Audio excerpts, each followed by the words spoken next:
In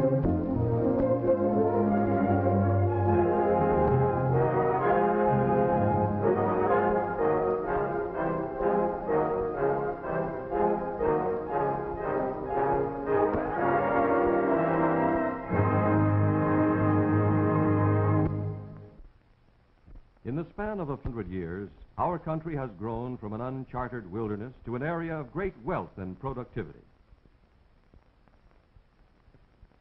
When Washington was inaugurated President of the United States in 1789, Philadelphia, the largest city in the country, had a population of 42,000. New York, 33,000.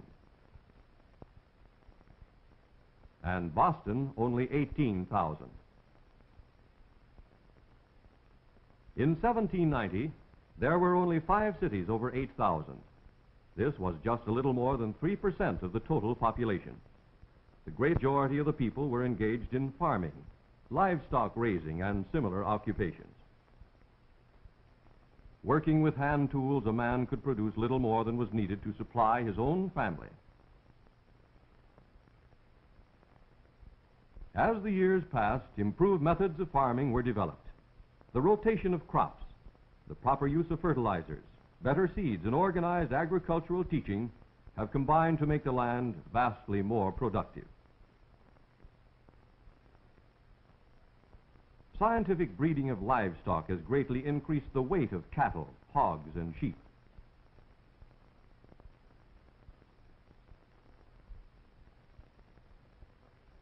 Farming methods have been completely altered by such inventions as the reaping machine, the thresher, and the tractor. To a large extent, machinery has replaced men in present-day agriculture. It has been estimated that the modern farmer, properly equipped with labor-saving machinery, can sow as many acres or harvest as large a crop in a day as 15 men a century ago.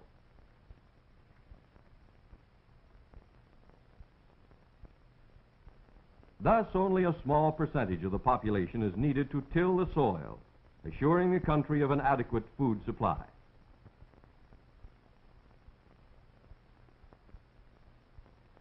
Perhaps the largest single factor in the growth and development of cities has been the mechanical advances in all forms of manufacturing.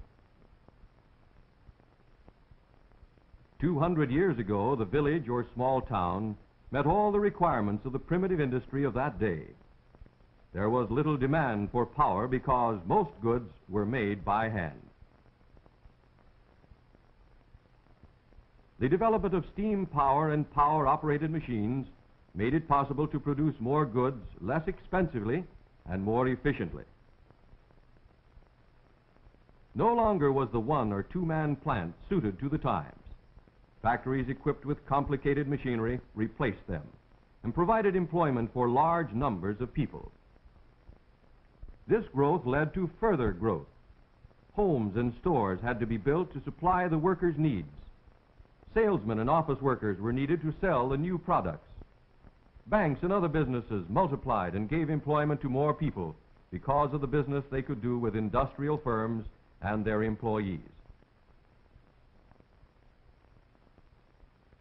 This industrial expansion created a need for more adequate transportation to move produce and manufactured goods for domestic and foreign trade.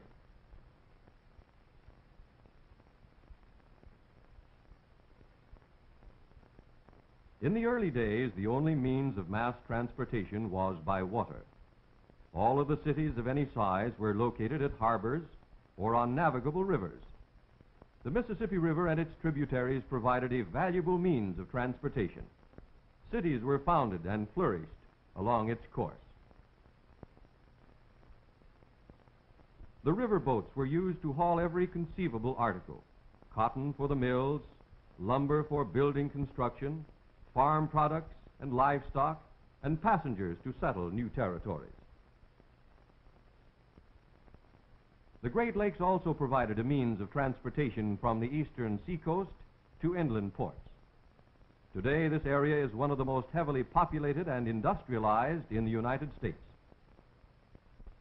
With the advent of the railroad linking centers of population, and providing faster transportation, big cities grew bigger and new cities were created.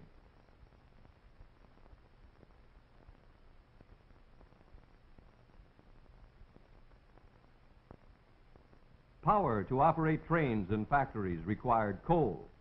Great centers of population grew near the rich coal deposits.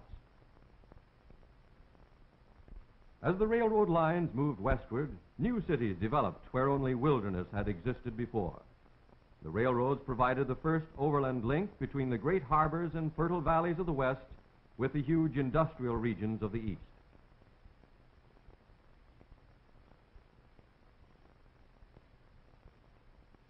With the discovery and development of oil fields, a new source of power was procured for our country's ever-growing economy. The invention of the automobile provided us with another means of transportation. As the automotive industry grew, more and better highways were built. Until today, there are hundreds of thousands of miles of paved roads and highways throughout the country, connecting every city, town, and village. The development of vast hydroelectric projects, especially in the far west, furnished the last needed source of power to complete our economy.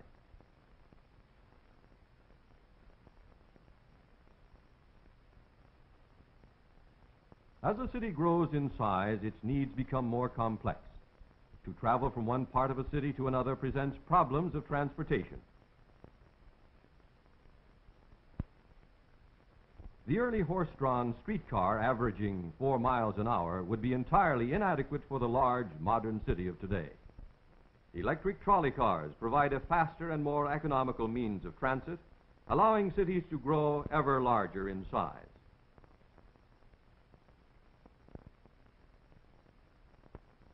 To relieve traffic congestion, many cities have built subways under the heavy traffic business areas.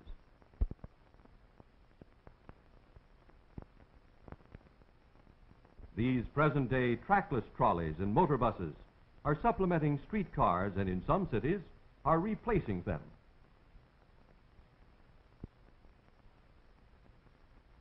High-speed freeways are designed to permit the rapid movement of motor vehicles to the far-reaching sections of the city.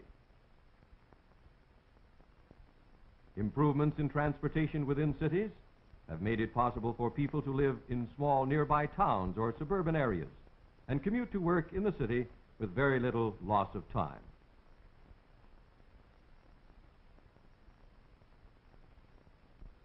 As cities have grown bigger, they have also grown taller. Huge skyscrapers make it possible for businesses to house several thousand employees in a comparatively small area. But without the invention of the elevator, where in a matter of seconds you are whisked to the topmost floor, such a structure could not have been built.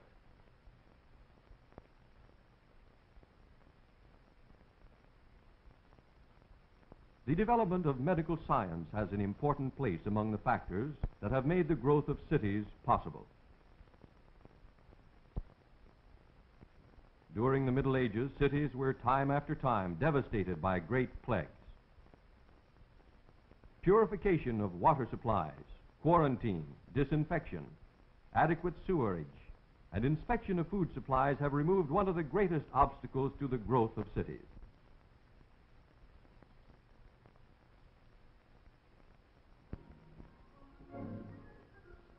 As a city grows in size, so must its spiritual size grow. The strength and respect a city enjoys can only be as strong or as good as the people who live in it and who govern it. A well-developed city should have adequate schools, libraries, museums, and cultural opportunities for all ages. It must have recreational facilities, theaters, playgrounds, parks, and other outlets for play and relaxation.